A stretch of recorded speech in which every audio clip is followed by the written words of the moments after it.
terima kasih udah ngajak ngobrol-ngobrol di studio kalian gitu. Ya, mungkin teman-teman udah bisa lihat banyak hal yang menarik di sini. Studio tempat yang gue datengin ini tuh namanya Skala 369. Ntar kita tanya tuh, 3 dan 6 dan 9-nya tuh ada makna tertentu kah gitu. Kebetulan Skala 369 itu studio tato, dan yang kalau kita lihat itu banyak simbol-simbol istilahnya tuh papatraan tradisional Bali. Tapi kalau dilihat lebih detail, gak setradisional itu gitu. Ya biasalah, ini lihat aja wajah-wajah rebel pun suka melanggar pakem kayaknya ini. Kita nanti akan juga ngobrolin soal tanda kutip melanggar pakem dan lain sebagainya, itu sudut pandang mereka seperti apa. Kenalin dulu dong ini om-om beli-beli kepada orang-orang yang mungkin calon follower baru semuanya. Amin. Beli Eka. Halo, perkenalkan saya Eka Mardis. Saya residen artis di Skala 369 dari tahun berapa ya deh? 2019 ya? 2019. 19 ya, sampai sekarang. Aku ada Itameda, owner Skala 369. Pencipta. Kreator. Kreator. Cerita-cerita kreator dan orang yang terlibat di dalamnya tuh biasanya tuh selalu seru gitu. Aku tinggal di Belanda 10 tahun. Terus pulang ke sini tahun 2018, kerja di satu tempat di daerah Canggu, sering ketemu Eka waktu itu. Akhirnya aku kayak ngerasa pingin punya studio yang emang fokus ke budaya aja. Why? Kenapa pengertian budaya tuh seperti apa gitu? Lebih satu, misalkan contoh dari cara kerjaku di luar, budaya kerja di luar seperti apa, itu satu. Kedua, fokus dengan ornamen-ornamen yang ada di Indonesia, khususnya di Bali sama di Jawa. Karena buat aku emang pulang ke sini pingin lebih tahu tanah yang kuinjak aja. Misalkan ornamen Bali gitu ya, misalkan dari pepatraan, ketusan, atau banyak hal lah. Itu kan menyangkut dengan cara hidup orang Bali, dan banyak pengaruh juga kayak, oh ornamen ini ternyata kenapa dibuat, karena orang zaman dulu hidup seperti ini, makanya dibuat simbol ini. Ya buat gue itu tuh sangat menarik. Nah, pinginnya emang dari situ, grow-nya emang pengaruh kenceng budayanya di sini, tapi ditwist dengan budaya-budaya modern yang ada. I see, maksudnya.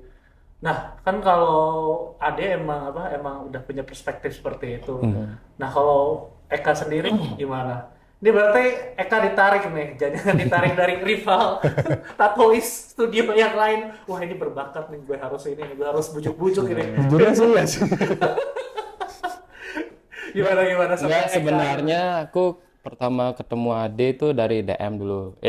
Ketemunya di Jimmy Shelter awalnya. Oke. Tahun 2018 ya. 18. Tapi sebelumnya udah DM-an kayak aku follow karya. Aku lumayan termasuk telat follow dia. Lihat-lihat karya dia. Padahal teman-teman, "Wih, kamu kerja Wes. ketemu sama Ade Tameda ya?" Iya, kenapa gitu? Wah, keren karyanya. Oh, gitu. Wah, pas nih gitu. Ya udah, klop secara nggak sengaja di Jimmy Shelter ketemu Ade. Karena dulu ada teman Iki. Nah, Iki dah yang kenalin aku sama Ade. Temu di sana. Terus akhirnya langsung kayak dipersuasi gitu. Ayo mending. Sebelumnya aku nggak terlalu banyak kerja di studio orang sih. Itu aku terakhir sebelum ke sini itu aku dulu join sama temanku Christopher, drummer Diadran. Dulu ada dia punya barber, jadi dia ngajakin aku bikin studio. Gitu. Ya. Nah, tapi akhirnya yang membuat Eka jadi pengen akhirnya istilahnya kolaborasi sama Ade, karena Ade udah jelasin konsepnya dari awal gitu. Ya. Pertama kan pas Ade nge-guest dulu di Bold and Bright, ada studio di Canggu lah gitu, dekat Pretty Poison gitu. Main ke sana, ngobrol-ngobrol. Akhirnya setelah sekian bulan, akhirnya dia bikin studio gitu. Nah, dia aku datang ke sini, sering main ke sini, ngobrol-ngobrol, bikin sesuatu. Ya itu dari situlah mulai. Itu Sampai sih, sekarang, ya. aku yang tadi aku bilang menawarkan kayak tato tuh bukannya hobi itu loh. Ya tato emang pekerjaan yang benar-benar pekerjaan, ada tanggung jawabnya, ada banyak hal yang harus dipikirkan. Kan nato nggak cuma masalah megang mesin tinggal tato. Cara kita, apa yang kita pelajarin, cara representnya gimana, sejauh mana maunya di dunia tato. Ya tato ini mata pencarianku. Jadi emang, ya hitungannya rumah kedua lah. Kayak dari rumah ya aku seringnya di studio, kayak dari gambar, ya nato, nyor-nyor apalah, ngukir apalah, semuanya di studio. Jadi emang aku udah bilang ke Eka kayak, Kak mau nggak kita grow, kamu ini punya potensial yang sangat besar di luar. Karena emang buat aku kayak karyamu ini hal yang baru kan, banyak orang kita lumayan susah menerima hal yang sesuatu yang baru gitu. Jadinya kayak aku udah bisa lihat kayak pas aku di luar, aku udah sering, teman-temanku udah sering lihat kayak ini karya ini keren banget nih. Cara twistnya gini ya. Nah aku udah punya ide di balik itu. Pas ketemu Eka agree, aku push semua ide yang aku udah punya nih. Ya jadilah hari ini. Nah, tapi kan lagi-lagi tuh kesukaan mentatonya itu dimulai dari senang gambar, sebenarnya senang hal-hal yang sifatnya artsy, artistik dan lain sebagainya gitu. Coba kan ya objek visual untuk tato bisa apapun gitu. Karena akhirnya di sini udah jelas kelihatannya kalian sukanya adalah yang kalian pilih adalah simbol-simbol yang selama ratusan tahun udah sakral, tapi ada kalau dilihat dari dekat tuh selalu ada twistnya dan lain sebagainya gitu. Nah pertanyaan dari gue tuh adalah sejak kapan ada secara personal tertarik dengan kebudayaan Indonesia sendiri? Apakah ada dari latar belakang tertentu atau gimana gitu? Satu karena emang pertama kan di keluarga gue lahir di Jakarta kan, yang ya nggak terlalu membahas budaya lah, semuanya struggle. At the end adalah masalah ras zaman dulu, segala macam tuh dibahas. Akhirnya pengen tahu apa sih artinya Indonesia, dan sempat tinggal di Australia dulu setahun. Di situ lumayan berasa sih, kayak orang nanya Indonesia tuh apa gitu. At the end gue nggak bisa jawab. Karena kan gue seneng dengerinnya bandnya kayak punk, hardcore gitu-gitulah, yang berbau rebel lah. Dan buat gue kayaknya emang this is the real rebel gitu. Kayak mengambil sesuatu yang udah ada, coba dikulik, diperbarui, tapi ya tanggung jawab dengan itu.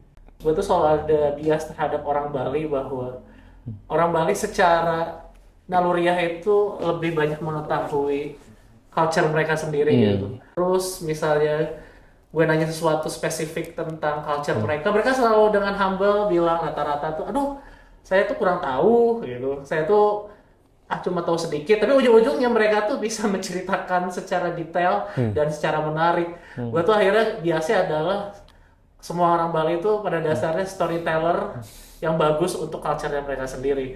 Nah, mereka sendiri gitu. Bener nggak sih kayak orang Bali gitu? Ya, orang misalnya ada beberapa yang menari atau bermain bermain musik tradisional. Gamelan. Tapi ya udah mereka tuh melakukannya untuk performance dan mereka suka, mereka mencintai, dan salah satu tujuannya adalah mempertahankan budaya tersebut gitu. Nah, tapi yang gue selalu lihat tuh orang Bali melakukan itu tuh karena itu emang ya gue harus melakukan itu. Kalau enggak, gue kehilangan identitas gue. Itu benar nggak? Ya, salah satunya bisa dikatakan benar juga. Kalau aku sendiri sih, ya dari kecil lah udah kita disuguhin dengan itu, kasih diliatin kayak gitu, diajarin kayak gitu loh. Lebih ke konsep ini aja, yatnya aja gitu loh. Yatnya itu ya kita ngelakuinnya dengan ikhlas gitu. Oke, mungkin di sini ada yang tidak familiar dengan istilah yatnya. Ya, yatnya itu korban suci yang tulus ikhlas gitu.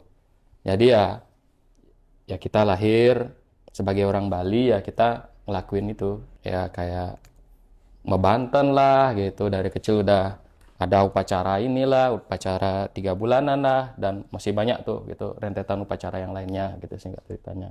Ya kita udah biasa ngelihat itu, jadi ya otomatis mungkin ya kalau kayak Om bilang tuh orang luar ngelihatnya, wah kok bisa ya kayak gitu ya kita memang udah diajarin seperti itu gitu. Bali itu bisa dikatakan ya semua ada tuh. Ada performance-nya, ada craftsmanship-nya, ada spiritualnya juga tetap gitu loh ya. Total di sana tuh full package lah gitu. Ketika akhirnya Eka di studio Skala bareng Ade gitu. Ada nggak perspektif bakti yang akhirnya lu terapkan dalam kegiatan sehari-hari di sini sebagai seorang tato artis gitu? Apakah ada pembeda ketika akhirnya itu dijadiin ritual di pura dan lain sebagainya dengan akhirnya dibawa ke dalam studio seperti ini? Kalau bagiku sendiri jelas ada bedanya. Gitu. Kalau aku sih lebih menangkapnya apapun itu kayak visual ornamen, misalnya ada di pura tuh ukiran-ukiran atau di wayang kulit atau di lukisan tradisional. Ya aku ambil ya beberapa pakem-pakemnya aja, lihat-lihat, belajar juga tuh. Jadi aku nggak sembarang kayak ngetransformnya gitu.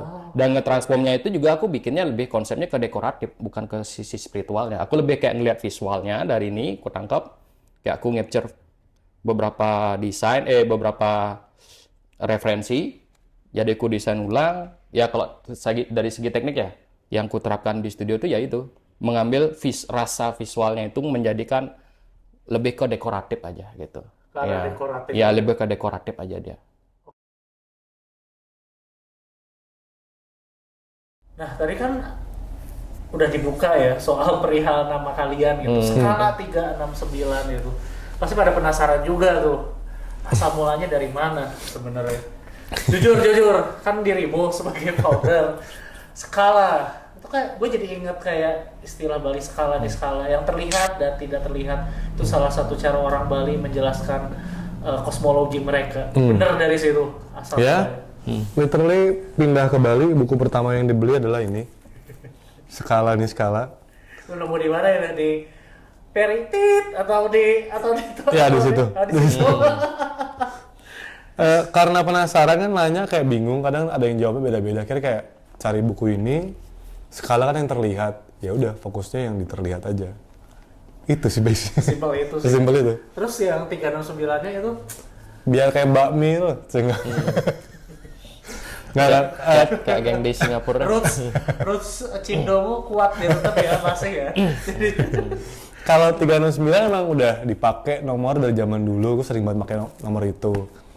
At the end 369 kalau buat gue itu kan karena kita fokusnya yang terlihat. 3 tuh buat gue tuh kayak karma kecil, 6 karma yang besar, 9 kayak misalkan Kelipatannya. iya kayak 9 tuh mungkin kan apa yang udah leluhur buat di Bali itu akhirnya bisa gue dapet loh. Sekarang bisa menghasilkan mata pencarian buat gue. Jadi butuh kayak itu kayak karma yang jauh aja. Ya semoga ya skala 3 ini kayak doa emang semoga apa kita lakuin sekarang ya one day bisa diulang lagi, dipakai lagi. Oke. Amin. Bisa diterusin lagi. Tapi emang base-nya sesimpel itu karena emang kayaknya nggak pingin lah kayak namanya karena tinggal di luar kayaknya namanya harus barat gitu kayak nggak tahu ya apalah. Tapi kayaknya pas kayak denger skala kayak ya udah itu karena emang kita fokusnya di situ kok dan di Bali juga pas gitu. Sekarang lucu aja kalau keluar kayak ada orang kalau Jakarta kan saya mikirnya skala itu ya kayak scale. Betul kan enggak, itu namanya skala. Dan kalau di luar kayak orang udah pasti hafal karena mereka nggak tahu kayak oh you're from Skala 369. Oh iya. Keren aja namanya. Tapi berarti ya maksudnya ada doa, ada harapan. Ya, doa dan harapan bisa beririsan. Tapi ada juga gue bisa ngerasa pride aja gitu. Ya mungkin ini cuma kayak pertanyaan silly dan ringan. Tapi boleh-boleh gampang aja nyebutnya skala gitu. Atau mereka biasanya pronunciation-nya susah. Enggak, selama ini oke. Skala aja gitu jadinya. Nah, tadi kan kita udah sampai deep mulai ngomongin yang soal pakem atau larangan itu. Sebenarnya tuh yang terlupa dari motif hias Bali itu ada jenis apa aja sih? Motif beragam hiasnya. Iya. Ya ada dari kalau yang sering dilihat di pura-pura itu ya pada umumnya ya kayak ada ornamen kayak keketusan, pepatraan sama kekarangan gitu. Ya. Itu bedanya apa aja tuh? Ya kalau keketusan tuh ya ornamen ya itu berulang-ulang gininya, polanya di berulang-ulang. Kalau patra itu floral dia gitu. bunga-bungaan, Iya, hanya patra. bunga atau bisa segala tumbuhan? Iya, tumbuhan, Iya, bisa segala tumbuhan. Jadi kalau karang kan tuh lebih ada karang boma, karang gajah, Iya. itu kan emang kayak kalau di Ada pura, objeknya dia tuh. nah itu yang lumayan nggak bisa terlalu sembarang gitu. Iya. Kalau pepatraan ketusan, banyak kan motifnya floral. Iya, Ketusan tuh yang berulang biasanya. iya berulang dia. Jadi misalkan ada diamond shape gitu, itu bisa beberapa kali. Oh. Nah kalau patraan tuh yang satu besar, misalkan kayak gini satu poin gitu. Iya. Jadi misalkan satu bidang lukisan gitu ya, tengah-tengahnya ini patranya, patra Cina misalkan. Sini ada ketusan, Keputusan kayak semacam frame gitu bisa tuh. ya kayak frame. Oh iya. Kan kalau misalnya kita lihat gitu, hampir semua unsur dekorasi Bali itu maksimalisme gitu, full, penuh, mengisi ruang. Wow. Isi- Tapi tetap saja ada, yang gue lihat ya, ada beberapa motif-motif yang muncul lagi. Banyak.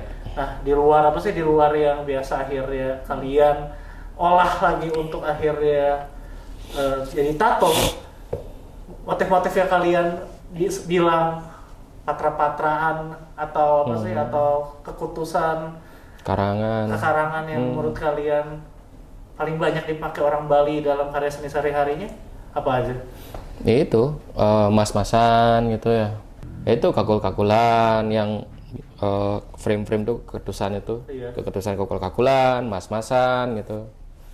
Nah, Ya. kalau dari karang-karangan itu, Karang-karangannya yang ya. ada objek. Nah, karang-karangan itu ada dari karang gajah, ada Tapi yang paling sering karang dipakai papol, kayaknya karang barang sih. Yang paling sering dipakai karang Enggak, boma. boma ya. Boma yang di atas ya, digit ya. Maksudnya sering dipakai di kayak orang bikin di kaos atau di apa gitu. Iya, ya, boma. Boma ya. Iya, boma. Di sini kan banyak yang belum familiar ya. Kalau karang, bedanya barong, bedanya karang boma dan lain sebagainya, apa tuh? Karang barong tuh ya pasti ada kayak skartajinya dia tuh. Terus bentuknya lebih kayak apa ya? Kotak, tapi kalau shape-nya dia agak lebar gitulah gitu. Kayak Kalau- ada karang sae itu inspirasi dari kelelawar. Ya, kalau karang saya kelelawar. Kalau karang boma tuh ya Tumbuhan ya? Iya, tumbuhan itu. Biasanya tuh kalau karang boma yang kulihat tuh banyak dia ada mahkotanya tuh, mahkotanya kayak batu gitu. Terlihat sama tapi semua berbeda. Iya, beda. Terus ada tangan. Tangan dia megang sulur ada gini patra gini patronya tuh. Tapi kalian pernah lihat ini nggak? Aku nggak tahu ya, apa kalian udah pernah berkunjung ke candi-candi di Jawa dan lain sebagainya gitu. Kan banyak yang bilang sejumlah elemen budaya Bali itu meneruskan dari budaya-budaya kerajaan Hindu-Buddha di Jawa, kan, Iya, terutama Majapahit gitu. Kalian pernah ngelihat kayak candi-candi di Jawa Timur gitu? Di atas, ada yang pernah? Kan suka ada yang disebut kayak Betara Kala, Iya, yang Kala, di iya. pintu masuk candi Iya, pintu dan lain masuk. sebagainya. Itu kalau di Bali transformasinya paling mendekati jadi apa tuh? Jadi bentuk apa? Boma. Karang boma. Karang boma ya? Iya, karang boma dan karang sae. Sae itu bisa juga disebut kala itu. Karena dia kan waktu dia tuh kalau bisa penguasa waktu tuh kala tuh. Ya. Jadi bentuk transformasinya kalau di Bali itu karang sae itu udah kelelawar kan gitu. Tapi lebih spesifiknya kayak giginya lebih runcing kalau karang sae itu kayak depannya. Kalau barong ya ada giginya tapi di sini agak kecil gitu ya. Ya apa taringnya kecil. Nah, terus ada karang bajro 3 tuh. Barong tuh juga. Ya. Ya, berarti Matanya lebih gede gitu. Berarti kalau di Bali itu Soco kayak itu. tulisan peringatan tapi warnanya hijau gitu, nggak merah, jadinya nggak terlalu kayak tegang gitu. Tapi menarik ya, maksudnya ada yang bilang bahwa itu adalah kayak simbol peringatan, bahwa simbol peringatan untuk apa? Untuk lebih behave ketika melewati gerbang ini atau gimana? Itu berat itu. Atau yang mungkin pernah diceritain ke Eka gitu, maksudnya kan ya semuanya punya tafsir sendiri kan, kenapa apa sih kalau di candi misalnya, kenapa Iya, di iya, candi itu iya, ada iya. Batara Kala Iya, iya. di pintu masuk dan lain sebagainya. Cuma gue pengen dengar dari orang Bali yang mungkin sedikit banyak masih meneruskan tradisi tersebut, dan pernah diceritain nggak kenapa harus ada Batara Kala atau karang boma di atas pintu, terutama pintu kayak tempat-tempat sakral atau penting gitu.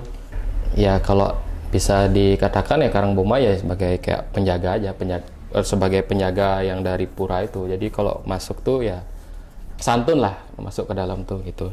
Oh berarti Ya, emang apa ya bener kayak lampu merah, lampu hijau Iya. bawah. Anda memasuki ke ini Kan kalau area tulisan itu. peringatan warna merah tuh kayaknya, oh Iya. peringatan. Kalau ditulisnya warna hijau kan lebih santai tapi kayak peringatan gitu. Aku sih mikirnya gitu ya. Kalau buatku kayak emang lihat, karena aku emang nggak terlalu mendalami, maksudnya nggak hidup sebagai orang Bali atau ke sana, buat aku lebih emang petanda aja sih memasuki sesuatu. Oke. Ya jadi emang Ya itu bisa juga. ya petanda sih. Oke. Terus selain akhirnya tadi Karang Buma dan lain sebagainya, motif yang sering muncul lagi, kalau ini mah udah masuk ke tato ya, yang sering diminta gitu, yang kayak wah ini Bali banget, gue pengen Barong. ada di punggung atau barong. Iya, barong. Tapi ujung-ujungnya juga kalau customer datang ke sini pasti bawanya kadang itu bisa berupa topeng rangde, bisa boma gitu. Tapi dia bilang barong, nah itu. Tapi sering kita kasih gini lah, Oke. pembedanya kayak gimana. Nanti kan ada gitu. gambar-gambar nih ya masuk nih. Coba jelaskan secara singkat padat. Secara visual. Secara visual bedanya tadi dan latar belakangnya Iya. barong, kalaboma, dan rangde. Ayo. Kalau Ini kayak tes sih sebenarnya. Oke. Barong itu kan pasti calingnya nggak panjang. Barong kan di beberapa tempat beda-beda. Singaraja beda, di Sanur beda. Ada yang kayak lebih serem, Ya. kayak di Ubud lebih Gianyar. Gianyar, lebih kayak bentuknya lebih kalem lah, Ya. nggak terlalu serem gitu. Tapi Barong, siapa lagi yang penting ya? Itu sekartaji ya. sekartajinya penting. Terus Warnanya biasanya ada tanduk di belakang tuh. Ya tanduk tuh. Merah. Tapi orang nggak ngeh tuh. Ada tanduk sebenarnya tuh di belakang. warnanya apa ya? Merah, putih. Bisa ada mungkin di beberapa petapakan di pura ya beda-beda Iya. gitu. Ya ada yang bisa barongnya ada 3 soconya tuh matanya tuh. So buat aku ini sih kalau masalah buat tato yang paling penting adalah karena orang mikir barong itu adalah sebuah topeng yang orang mungkin dari luar pengennya serem. Jadi beberapa kali ada case orang datang pengen barong taringnya panjang gitu. Aku bilang ya kalau di Bali ya barong taringnya nggak boleh panjang. Kalau panjang lebih mengarah ke rangde. Gitu. Iya rangde. Sering banget nih ketukar, jadi kadang orang kayak, wah saya punya tato barong. Terus gue bilang, loh ini rangde. Terus dia kayak, kenapa rangde? Ya karena kalau taringnya panjang lidahnya keluar tuh nggak barong. Iya. Dan mahkotanya biasanya kalau rangde kan ini juga ada api itu. Buat aku kalau semua di dekoratif Ornamen nggak api, masalah sih, iya. kayak misalkan kuping, yang lain tuh nggak masalah banyak diganti. Tapi kan ada spesifik yang dari rangde tuh apa, barong tuh apa. Buat aku ya itu, barong giginya tuh nggak panjang. Kalau rangde tuh ya ketahuan kayak calingnya tuh keluar banget gitu. Jadi matanya lebih melotot. Masih lihat itu tuh emang serem gitu loh. Ya soconya. Jadi emang buat aku tuh kayak itu kan yang sangatlah simbolikal banget. Dan setahu gue juga kan makna religius dan makna mitologisnya juga beda kan. Barong dan randa tuh sebenarnya kan Rua Benedo. kayak kalau di Odalan, kalau di acara di pura aja kan mereka sebenarnya saling bertarung kan sebenarnya antara barong dan rangde gitu. Tapi berarti kalian nggak ini ya, nggak segan untuk tanda kutip meluruskan kesalahpahaman yang dibuat oleh orang-orang yang datang untuk ditato dengan kalian. Tapi pernah nggak sih ada yang kayak tersinggung atau malah menolak atau istilah Sundanya kekeh, bersikeras gitu? Enggak lah, gue pengen bikinnya kayak gini gitu. Kan gue mau bayar misalnya gitu. Ya kalau aku sih bilang enggak, karena kan kayak tanggung jawabnya itu loh. Kebayang itu buat teman siapa, Ade, terus kayak orang kayak, oh kok Ade malah nggak tahu apa yang dia gambar, kan kayaknya nggak enak banget. Bisa juga disebutkan, kita sebutin tuh kalau misalnya kayak nggak spesifik arahmu ke barong. Meskipun aku gambar macan, orang masih tetap bilangnya barong gitu. Iya. Karena soconya gede, dan ngeliat soconya, terus taringnya, terus gelambirnya itu, terus itu dah. Itu yang buat kayak orang kekeh tuh itu barong gitu. Itu udah bagian dari kerjaan kita untuk menjelaskan sih. Kayaknya buat aku dalam bisnis apapun, khususnya di skala ya, kayak itu udah bagian dari servisnya kita untuk jelasin orang kayak Bali tuh gini loh, kalau barong seperti ini, rangde seperti ini, yang lainnya boleh diubah, tapi kalau ini nggak boleh diubah. Kalau mereka bilang, saya pengen taringnya panjang, ya kita nggak bisa. Ya karena kan buat aku ngelawan apa yang kita pelajarin. Aneh. mencemarkan budaya yang nggak bener. Iya. Oke, maksudnya kayak sebenarnya sudut pandangnya sangat akademis berarti ya ini ya. Kayak aku lagi ngebayangin kadang-kadang dari tato tiba-tiba wah dapat penjelasan atau disuruh nih baca buku. Kayak ada lain sebagainya gitu. Jujurnya emang gitu sih. Ada hal seru sih, Gimana? ada hal yang unik sih, enggak sih gimana ya bilangnya. Ya, apa, Aku ceritain. di Instagram nih, ada salah satu akun dia ngepost kayak ukiran tuh, itu di Thailand itu. Set dia ngepost jualan itu dah jualan kayak barang-barang antik lah. Adalah di situ karang boma tuh, disebutinnya barong gitu. Aku komen lah, aku bilang ini bukan barong, ini boma. Habis itu setelah beberapa menit aku komen, terus diganti sama dia.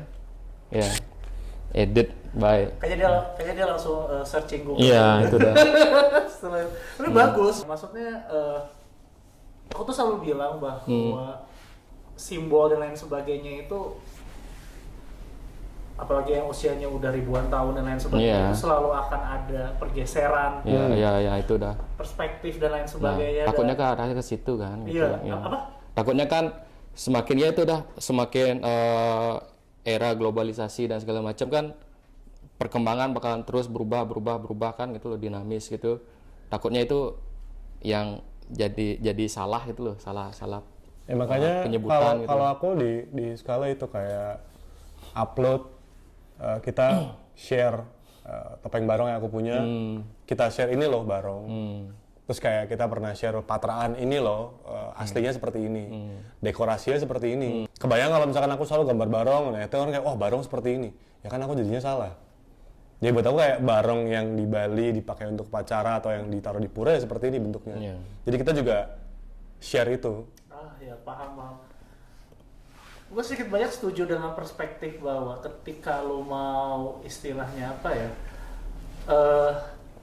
dekonstruksi apa suatu bentuk-bentuk yang udah lama, setidaknya lo harus bisa ngejelasin dulu sejarah dan rootsnya, terus akhirnya dengan jujur bisa membedakan, oh ini yang memang pakem digunakan secara tradisional, ini yang emang akhirnya diberikan twist dan lain sebagainya. Lebih ke dekoratif kayak tadi tuh. Iya, kayak apa sih jadinya? Ya tapi kan lagi-lagi nggak semua orang care itu kan. Tapi kayaknya gue lihat nggak apa-apa orang lain nggak care, yang penting kita di sini care ya.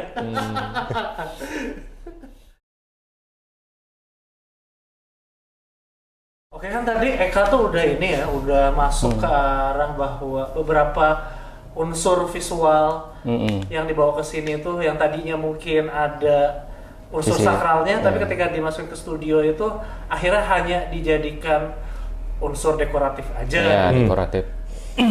Tapi ada nggak sih yang memang bahkan ketika kita lihat ya cuma unsur dekoratif gitu, sebenarnya termasuk motif larangan gitu?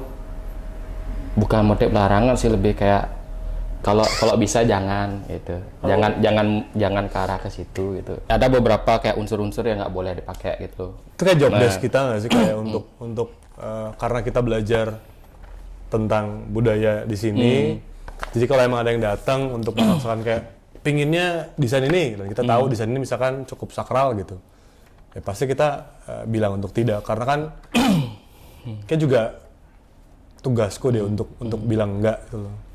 Karena kalau nggak jadinya sembarangan aja semuanya. Ya contohnya kayak buku Rerajaan nih. Kalau aku pribadi, aku biasanya ya ngambil visualnya aja. Tapi twistnya benar-benar jauh lah gitu.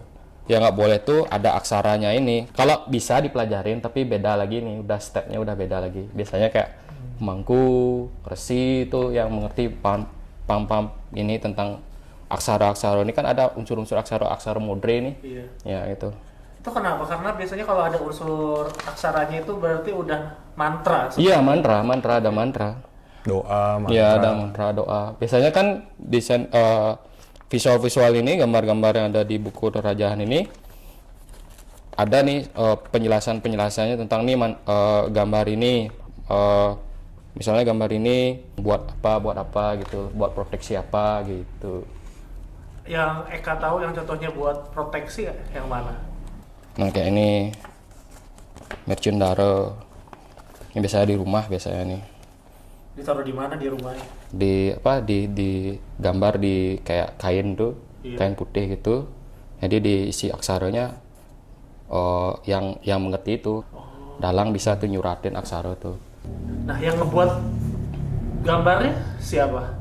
Yang ngebuat gambarnya kayak aku bisa bikinnya, tapi aku kalau untuk nulis aksaranya nggak bisa. Oh, Gitu. jadi kayak sistem di Bali itu berarti ada kolaborasi juga, misalnya Bisa ada kolaborasi. misalnya pedande atau pemangku Iya, itu iya. ketika untuk suatu upacara atau kebutuhan tertentu, akhirnya hubungin misalnya orang bisa gambar, Iya, ada, nanti bisa. mantranya dia Yang buat. dipercaya gitu. Ya. Menarik sih sebenarnya, Iya, kayak iya. sistem kolaborasinya. Iya, kolaborasi ya. Nah, sejauh ini gitu kan mungkin ya kalian tinggal di lingkungan yang beraneka ragam gitu. Pernah nggak sih sebenarnya ada yang dari pedande atau pemangku main-main kesini terus ngeliat, terus komen pro atau kontra, pernah nggak? Atau nggak usah main kesini sih, cuma misalnya ngeliat hasil tato kalian terus berkomentar baik yang pro atau kontra. Paling nasihat sih kayak misalkan kalau yang berhubungan dengan doa mantra tuh jangan, kan takutnya bisa dibilang bisa nyala, bisa apa, aktif segala macam. Paham. Jadi emang kalau aku sama Eka sih emang fokusnya emang visualnya aja. Dan kalau ada yang minta, misalkan ada gambar desain naganya, ada mantranya gitu, aku pasti mastiin kayak mantranya ini apa, apakah ini boleh ditulis, dan jadi kan nggak akan kayak oh ya udah hanya sebuah mantra, nggak. Karena buat aku yang mantra tuh lumayan penting loh. Jujur, kedengar cerita soal yang kayak mungkin ada mantranya, mungkin takut akhirnya menyala dan lain sebagainya. Hidup. Jujur gue ingat suatu cerita, mungkin teman-teman di sini pernah dengar. Jadi ada ilustrator cewek namanya Tira Klin. Dia berkunjung ke Bali tahun 20-an gitu. Dan salah satu yang menarik perhatian dia tuh adalah ketika pedande sedang upacara, terus kan biasanya ada mudra ya. Iya, Mudra tuh mudra. adalah Sikap-sikap, gestur ya. jari, gestur Sikap-sikap tangan tuh ya. sikap tangan dan lain sebagainya. Tira Klin benar-benar sangat tertarik dan sebagai ilustrator dia pengen menggambarkan. Akhirnya lewat temennya orang lokal dia minta izin salah satu pedande untuk apa sih, untuk boleh nggak gestur-gestur tadi saya gambar, ya nggak upacara gitu, tapi misalnya besok ketemu di rumahnya, terus nanti beliau akan memperagakan dan lain sebagainya. Sikap-sikap mudra itu. Sikap-sikap mudra. Udah deh, beberapa hari kemudian tuh Tira Klin ke rumah pedanda tersebut gitu. Dan pedanda tersebut mulai menunjukkan mudra-mudra yang dilakukan di upacara pada saat itu.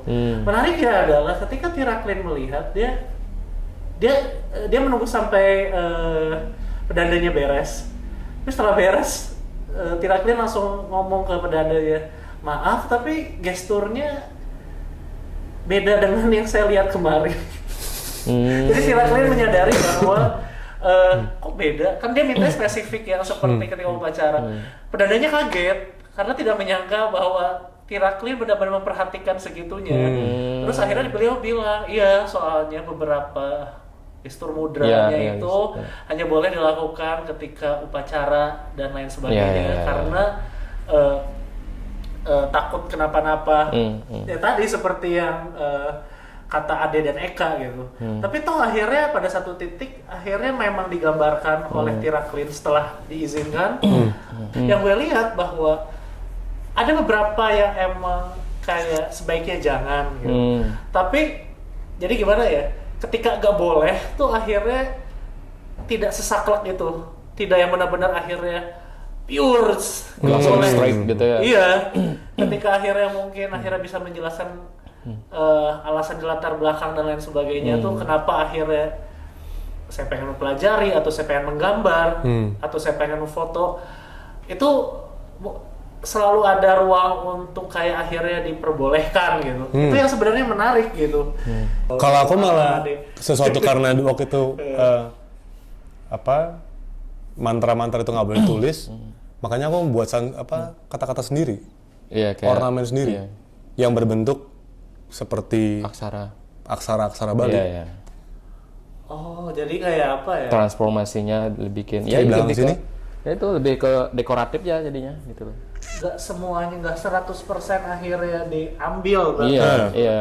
Berarti ya prinsip ketika kayak memindahkan yang sakral ke yang lebih profan seperti ini, harus ada yang ditambah atau yang dikurangi. Berarti. Iya, benar. Menarik. Ya karena kalau di Aksaro Bali yang kayak rerajahan itu sangat-sangat riskan banget. Ya, makanya itu ada batasan-batasan kayak gitu. Harus ada gurunya juga berarti. Iya, ada langsung gurunya. Oke. Nggak sembarangan. Oke. Gue nggak tahu apakah ini beneran antik vintage atau ada yang kalian bikin ulang gitu. Cuma gue ngeliat ada beberapa lukisan Kamasan. Jadi lukisan Kamasan itu kayak seni pictorial. Ada yang bilangnya lukisan, ada yang bilangnya drawing. Tapi yang pasti itu adalah seni membuat visual yang sudah sangat lama di Bali.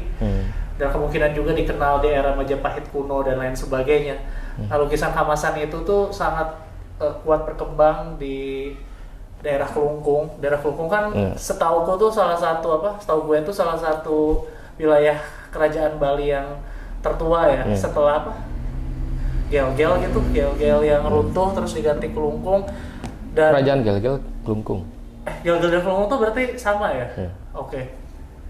Terus karena namanya juga kerajaan kan mereka butuh istilahnya apa ya, hal-hal yang mendukung court life atau kehidupan istana. Salah satunya tuh adalah pembuat lukisan Kamasan. Ketika gue kesini kan gue ngeliat ada beberapa. Kalian berarti cukup terpengaruh lukisan Kamasan juga dalam sejumlah pilihan motif atau pilihan cara gambar yang visualnya. kalian bikin. Iya, sangat. Contoh kayak misalkan kita gambar wayang, itu kayak banyak pengaruh dari Kamasan. Frame-framenya yang diambil Kamasan, kita ambil. Berarti kalian sebenarnya kalian gambar gak hanya untuk tato ya? Berarti kalian juga ada yang menggambar maksudnya menggambar di paper, menggambar di kanvas dan sebagainya. Iya. Selain kita nato ya kita juga bikin painting gitu. Ya, ngerjain Sampai kita ada commission, kolaborasinya. Ya.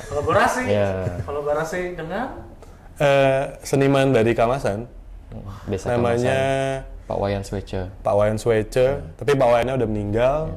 Sekarang lagi sama ibunya, Sama anaknya juga. sama anaknya juga. itu gimana cara kolaborasinya gitu? Apa kalian mengetuk terus ayo kita atau gimana? Siapa tahu kan, atau kalian dikenalin orang gitu sampai akhirnya bisa berkolaborasi sama beliau gitu. Awalnya ketemu di Kertegose, Iya. terus aku diajak ke rumahnya, ngobrol panjang, beli karyanya. Kayak itu butuh sebulan 2 bulan untuk kayak akhirnya bisa ngobrol. Terus aku bilang sama Eka, aku suka banget deh gimana kalau kita kolaborasi. Terus kata Eka, ini orang tua. Gue kayak, kenapa enggak? Karena buat aku menarik gitu.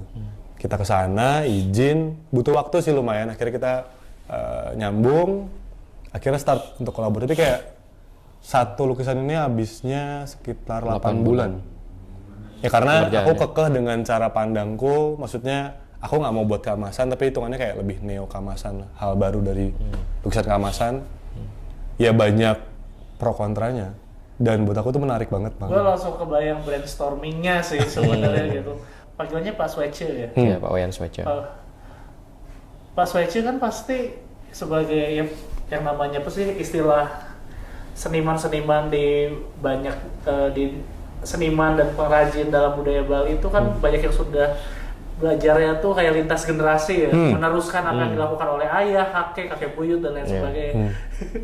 Maksudnya lagi kebayang dirimu dengan kayak pendekatan yang berbeda. Kalian paling sering berdebat soal apa? Brainstorming deh, jangan berdebat lah istilahnya. Cerita misalkan kayak aku sama Eka pengennya ada macan tok gitu. Dia bilang nggak bisa, kalau macan tuh harus ada hubungannya dengan misalkan ada burungnya. Jadi mereka tuh lebih kayak poetik, lebih kayak harus ada story-nya. Ada gitu. story-nya gitu. Kayak misalkan bawahnya gitu, mesti kan Kamasan ada batu-batunya gitu. Aku kemarin, Pak Itu harus sangat naratif ya kalau Kamasan Iya, biasanya. naratif. Nah itu kita coba mengubah kayak gimana masih sejalan tapi diubah beberapa itemnya gitu. Itu cukup sering dimarahin sih. Tapi tuh akhirnya beres kan? Iya. Beres. Makanya buat aku tuh kayak lukisan yang sangat penting buatku, kayak akhirnya tinggal di Bali, bisa kolaborasi sama bapak sama ibu sama Eka. Apa ya? Buat aku tuh kayak akhirnya bapak memberi space akhirnya yang muda bisa belajar sama yang tua, dan dia juga mau ngerti ide yang muda seperti apa. Buat aku tuh keren banget sih.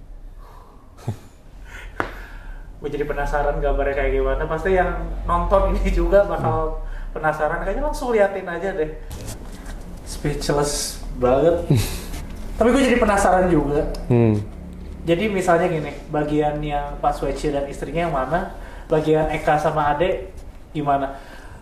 Apakah kalian gambarnya barengan atau misalnya lu gambar dulu terus nanti misalnya lu balik terus akhirnya diterusin sama Pak Sweci atau gimana? Nggak, itu gue beneran niat banget setiap piece yang kita gambar kita diskusi. Iya. Dari frame ini kayak Iya. ini kan gue yang gambar framenya, bapak bilang, Pak saya pengennya lebih kayak ada bedanya. Dia kayak kenapa? Gue tahu ya kenapa enggak. Ya ini butuh kayak berapa kali aku gambar. Dia kayak kayaknya nggak gitu. Akhirnya dia kayak ya udah menurutmu gimana? Akhirnya aku gambar gini, dia agree, dia yang ngisi warnanya. Dia sama ibu isi warna. Sama ibu ngisi warna. Macannya juga bermasalah banget, dari line-nya yang harusnya tipis banget, kita nggak mau Pak, kita pengennya tebel. Ya, biar lebih Karena buat aku kelihatan. kan visualnya kebaca gitu loh. Bisa Awannya juga, Iya, bukan awannya awan juga. Bali banget ini. kayak aku pas gambar ini bilang, Pak saya pengen gambar awan kamasan gimana? Dia bilang, ini udah ada. Ya kamu gambar awanmu aja gimana? Oke. Jadi emang setiap piece kayak sampai sini, Bapak pinginnya bergigi, aku nggak mau. Tapi akhirnya dia agree sama itu. Ya karena buat aku nggak menggambar pure kamasan. Karena buat aku emang ini menjadi, ya bukan lukisan kamasan ya aslinya. Yang gue sadari bukan kamasan banget juga nih. Elemen satu di sana terus ada penyeimbangnya di sebelah. Nah iya. Ini tuh lu gambarin itu matahari dan Matahari dan bulan. mantap banget. Kayak contoh ini aja, misalkan ini kan pengisi hitungannya. Ini ya biasanya kan bunga kecil-kecil, ini literally kayak gede banget segede gini. Dan ini yang buat bapak lumayan akhirnya kayak agree dengan, buat gua hal yang penting tuh kayak bold line ini loh, garis yang tebel. Dilihat dari jauh kebaca banget. Dan kan kalau kamasan biasanya kecil-kecil gitu kan, kayak cerita perwayangan, ini beneran kayak satu gambar, dar. Jadi buat gue yang hal paling menarik tuh yang kita berempat duduk ngelihat gambar ini, terus kayak, loh kebaca jelas ya, betul kayak, ya itu maksud saya Pak.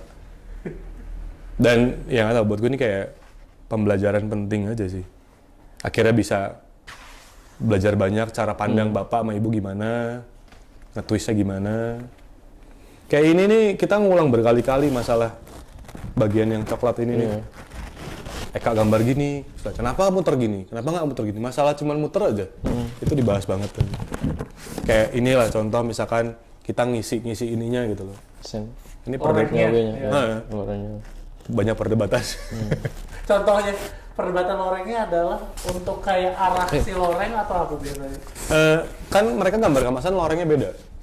Dengan nggak diisi bold line seperti ini. Mereka mungkin lebih ngisi hitam lah atau apa, lebih simple. Gue penasaran Perut itu benar. ketika akhirnya beres gitu. Kayak reaksi mereka gimana gitu. Kan pasti kalian lihat bareng gitu. Buat gue sangat romantis. Gimana? Karena bapak meluk sini gue terus kayak, kelihatan jelas ya. Bapak bilang, wah, taksu katanya. Buat gue tuh kayak, that's it. Kayak buat gue, ya itu berhasil. Ya karena buat gue kayak dihargai seniman, khususnya dari Bali yang udah menggambar bertahun-tahun. Kita akhirnya berani membuat hal baru, dia bisa menghargai, buat gue tuh kayak menangnya di situlah. Ini ada dampaknya nggak pada para pelukis di wilayah sana? Jadi kemarin karena gambarnya sangatlah mencolok kan, beda dari yang lain, ibu sering pajang di rumahnya. Waktu itu ada satu yang belajar sama bapak dari Ubud, datang ke kamasan untuk belajar. Buat aku itu keren banget sih. Dan akhirnya banyak orang luar pengennya karya kayak gini. Kira aku bilang, Bu, tolong jangan dibuka dulu karena buat gue tanggung jawabnya cukup besar ya. Belum berani untuk kayak mengubah gambar kamasan gitu loh. Kan bukan mengubah, tapi kayak memberikan perspektif baru. Kayak ya selama ratusan tahun kan memang masyarakat Bali udah dikenal naturally gifted dalam hal artistik gitu. Kayak ketika Walter Spice dan kawan-kawan yang bikin Pitamaha kan memberikan cara melukis yang baru, terus yang terutama membuat patung. Kayak dulu kan patung-patung Bali itu rata-rata diwarnain gitu. Terus pengaruh mereka tuh akhirnya orang-orang Bali mulai bikin patung yang kayak warnanya pakai warna kayu alami, pernis dan lain sebagainya. Tapi kan toh tetap akhirnya dibuat yang warna, tapi juga tetap juga dibuat gaya baru Pitamaha yang emang terpengaruh Art Deco gitu. Ya. Kayak ini kan bukan karya yang terakhir, ada 2 lagi kita kerjain. Aku rasa Sebenarnya ada 8 sih. mestinya ada 8, karena bapak meninggal, akhirnya kita cuma nyelesain beberapa doang. Yang ntar 2 ini udah beres, kita bakal pamerin dan akhirnya kita berani untuk lebih Paham. speak out tentang ini gitu. Kalau kemarin kenapa aku nggak berani, karena aku rasa aku nggak terlalu dalam takutnya gitu loh, belum ngerti banget udah berani mengubah-ubah gitu loh. Itu sih. Oke. Tapi kalau sekarang dengan konsep kayak ya ini bukan literally kamasan ya, buat aku ya sah-sah aja.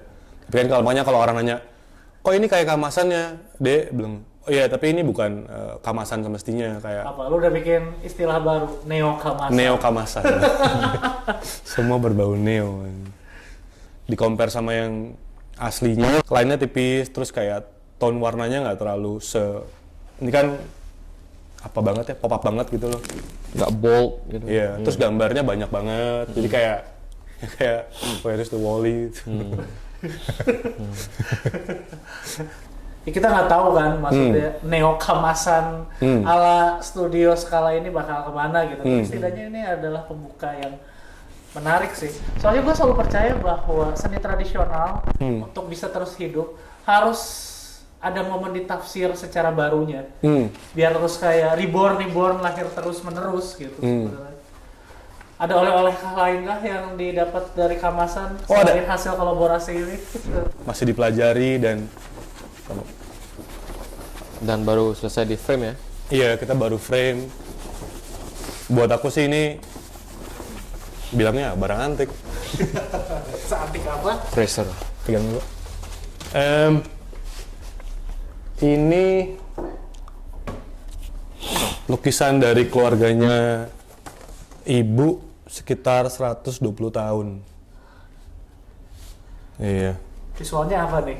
Idar-idar nih, Bung pasti Eka dari. bisa menjelaskan. Tualen nggak? Iya ini ya Tualen sama Merdah nih. Ini ada kalau nggak salah ini Yudhistira, ini Nakula Sahadewa ini.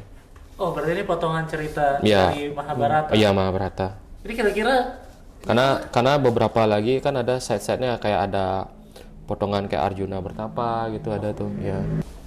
Kelihatan dari gelungan ininya kepalanya tuh. oh, kalau rambutnya. Iya kalau rambut ya, kalau Yudhistira kan gini dia. Langsung gitu. Kalau mereka kan lebih kayak speed orang tuh. Ini seperti mereka sedang jubilation ya, merayakan sesuatu sih. Terus kayak ini kayaknya dijadiin idol-idol ya. Ya idar-idar nih. BTW idol-idol tuh jelaskan. Idar-idar tuh penghias biasanya kalau biasanya di balai-balai Bali itu ya, kalau ada upacara tuh dipakein lah di sana. Kalau di Kamasan tuh khususnya itu. Kita ada idar yang baru soalnya. Iya. Oke. Kita bikin idar-idar juga. Kita beli dari ibu juga, ambil juga barangnya. Boleh. Ini idar-idar 13 meter tentang berayut kehidupan orang Bali. Punya anak banyak, terus sukses. Ya dari beberapa cerita ini kan banyak ada kayak Dimulai dari proses ada lahiran ya? Lahiran, terus ya ritual-ritual kayak acara-acara yang adat Bali lah gitu. Ini yang buat aku akhirnya rada takut dan nggak takut sih, kayak akhirnya aku bisa lihat ibu setelah kita sering main ke sana ada perubahan, misalkan kayak desain ini kan semua liningnya tipis gitu, tiba-tiba ibu pakai yang bold, kontrasnya lebih muncul di sini. Aku kayak ini bener kayak boleh. Buat aku optically ya visual menarik karena ada kontrasnya, tapi kan aku nggak tahu itu kan berdampak apa ke depan. Iya. Jujur teman-teman semua harus ngelihat kalau idol-idolnya dipasang mengelilingi balai-balai. Wah, itu wah mata Iya. tuh dimanjakan sekali. Terus apalagi kan di hari-hari tertentu, Hari-hari hari raya tertentu ya, kayak Galungan, kebetulan kan masih Galungan, suasana Galungan Kuningan kan, jadi dipercantik lah itu balenya, kayak di Merajan pasti tuh dipasang reader ya, sama ya di rumah. Tapi kalau menariknya di kamasan ya, readernya itu lukisan kamasan. Ini ada orang lagi bikin apa?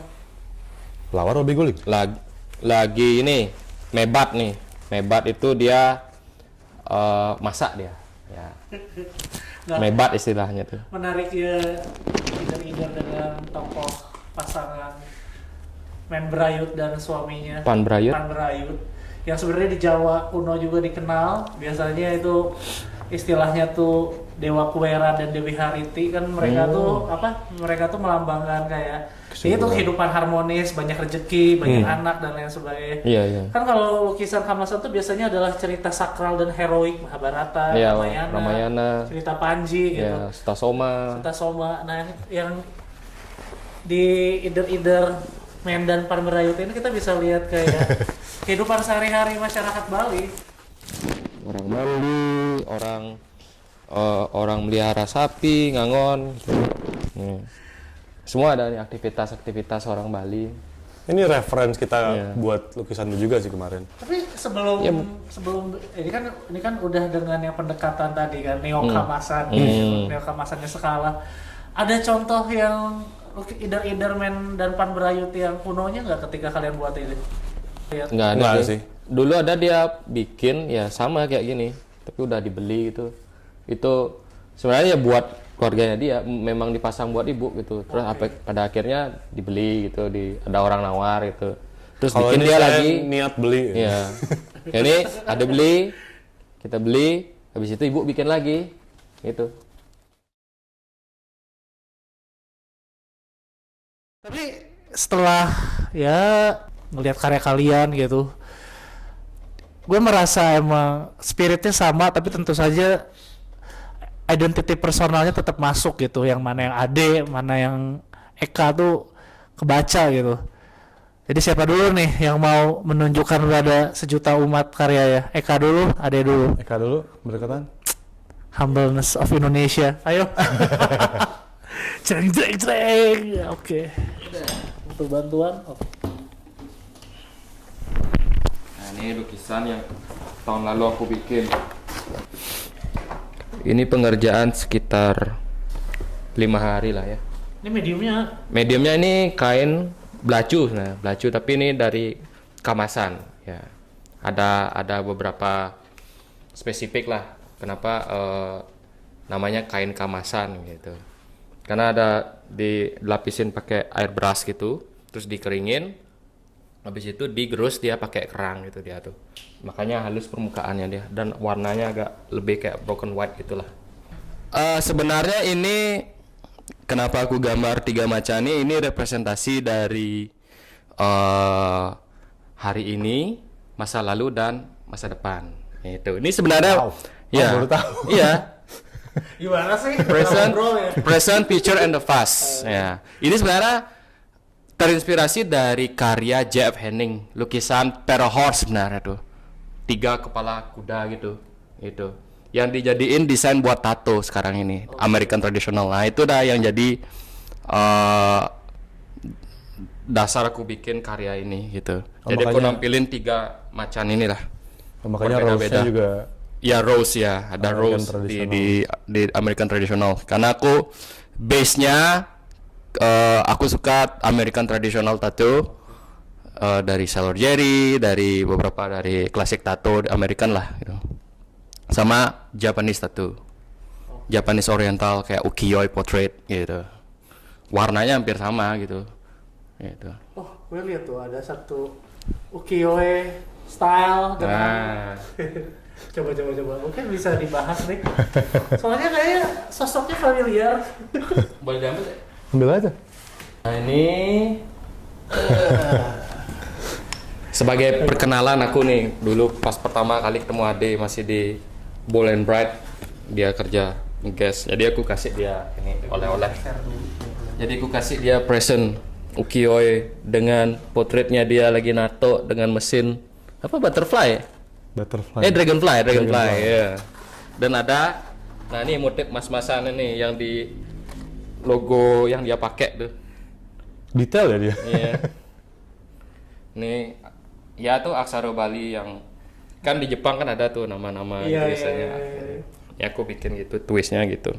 Ada Balinya, ada Jepangnya gitu.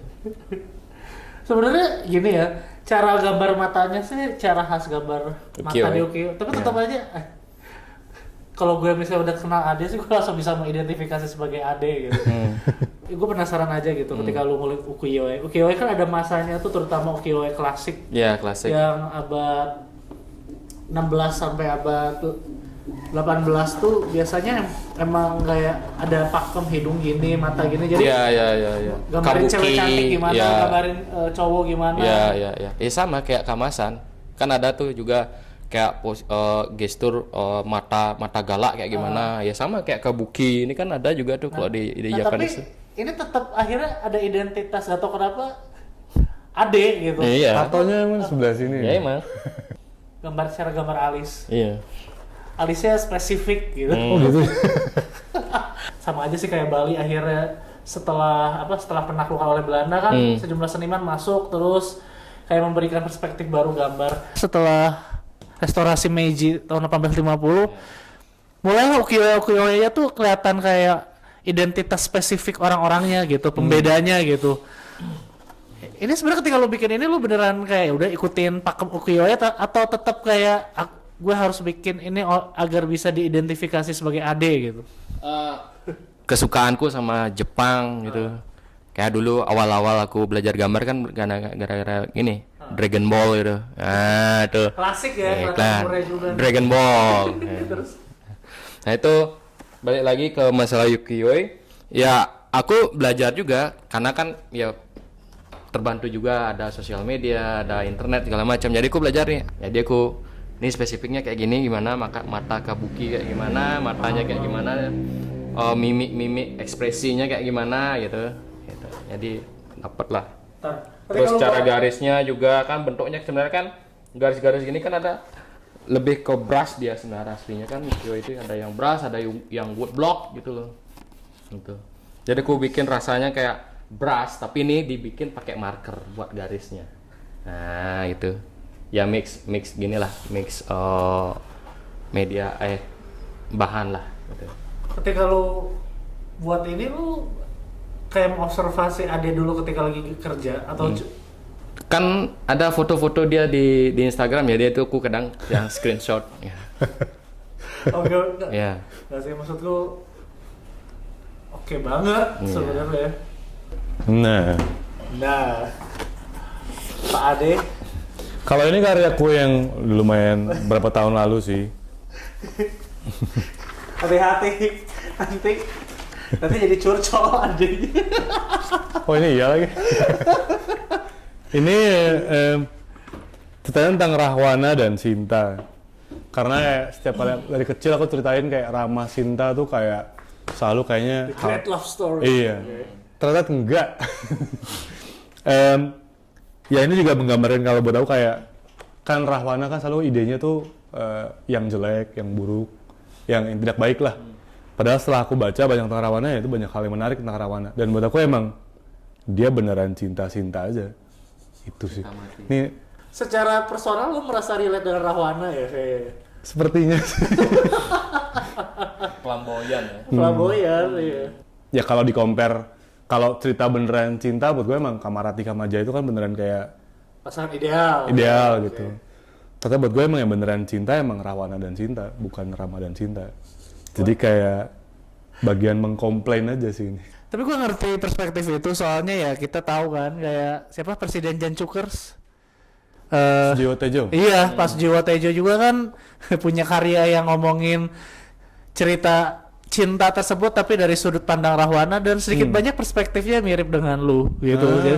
Jadi sebenarnya kayak orang-orang yang melihat bahwa Rahwana tuh adalah ya sosok abu-abu yang salah dipahami itu cukup banyak. Tapi ya kalau orang yang nggak tahu pewayangan dan lain sebagainya mungkin wah cocok ya ini kayaknya jadi buat undangan nikahan gitu. lu kebayangnya tiba-tiba gimana tuh? Bikin dengan dibingkai frame hati gitu. Sarkastik, poetik aja. Sarkastik poetik. Ya apa ya? Karena emang kan karena buat beberapa orang yang pas gue belajar kayak ya bukan dia pasangannya.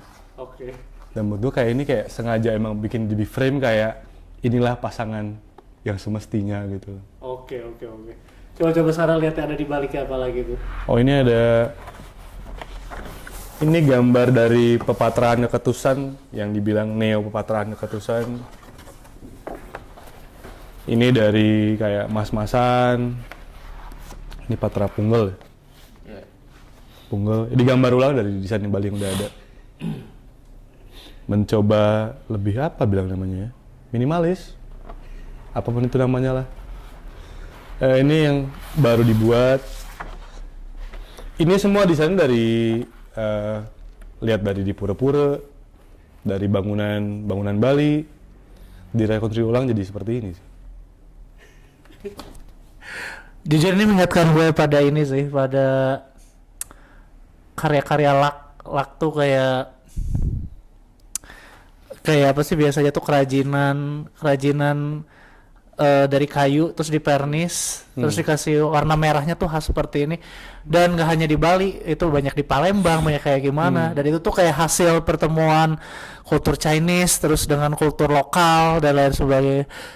Entah kenapa lu kayak warna merahnya tuh mirip dengan karya-karya lak itu. Oh. Entahlah, kita bertukar buku Ya ini sih. Lu rencananya lu bakal frame gitu atau lu akan jadi kayak olah, mungkin siapa tahu ada yang datang terus minta ditato seperti itu, atau emang kadang lu berkarya karena ya ini aja kayak ya gue lagi pengen gambar, gue lagi pengen berkarya aja. Lagi pengen berkarya aja. Tapi mostly jadi kayak reference kalau orang datang kayak kan kalau gambar atau ini kan mostly digambar freehand kan. Jadi ya ini juga literally mostly freehand. Kan sebenarnya motif yang sifatnya berulang dan lain sebagainya itu gak hanya ada di karya seni Bali kan, hampir di semua culture budaya peradaban manusia itu pasti ada motif diulang-ulang, dan seringnya itu munculnya di tempat sacred gitu. Ya kemungkinan untuk bikin ini sih, untuk bikin kayak feeling yang Suasana nyaman terus akhirnya ngelihat diulang-ulang. Kayak ada feeling istilahnya tuh transcendental. Obrolan yang terlalu seru ini mungkin gue harus tutup gitu, tapi tentu aja kalau misalnya teman-teman pengen ngobrol langsung sama Ade, ngobrol langsung sama Eka, gampang, tinggal langsung datang ke studio. Coba mungkin dari Ade sama dari Eka gitu, ada yang mau disampaikan pada teman-teman yang nonton obrolan kita? Kalau aku sih ya cara kita berkarya itu di studio, aku sama Ade ya kita ngebahasnya lebih ke kayak suka dengan motif-motif tradisional, ragam hias dan segala macam, ya menarik kok kalau diulik terus gitu loh. Untuk yang motif-motif tradisi itu ya asik kok untuk dipelajari gitu. Semakin kita mempelajari ya banyak side-side-nya yang bakalan kita nggak pernah duga dulu. Nah, semoga ya makin banyak yang interest gitu loh, ngulik-ngulik yang berbau tentang ragam hias khususnya ya itu. Ragam hias Nusantara. Wih. Bukan siap mengajari, lebih ke ini aja, kita sharing ya. Aku suka sharing ya kan. Buat aku sih, aku nggak bisa share banyak. Buat aku kayak lebih terus berkarya aja. Buat aku pribadi, berkarya dengan menyambung dengan sesuatu yang ada di Bali, berbudaya ini kayak seru aja. Jadi tahu kita siapa, moyang kita kenapa. Jadi kalau aku keluar tanya orang nggak bingung. dan banyak kan sebagai orang Asia kita kadang suka malu, sungkan kalau mungkin banyak yang mikir kok moyang kita nggak pernah menulis, kok kayak kurang. Buat aku kayak moyang kita tuh keren banget. Kita punya base yang cukup keren dan solid untuk diperdebatkan di luar sana.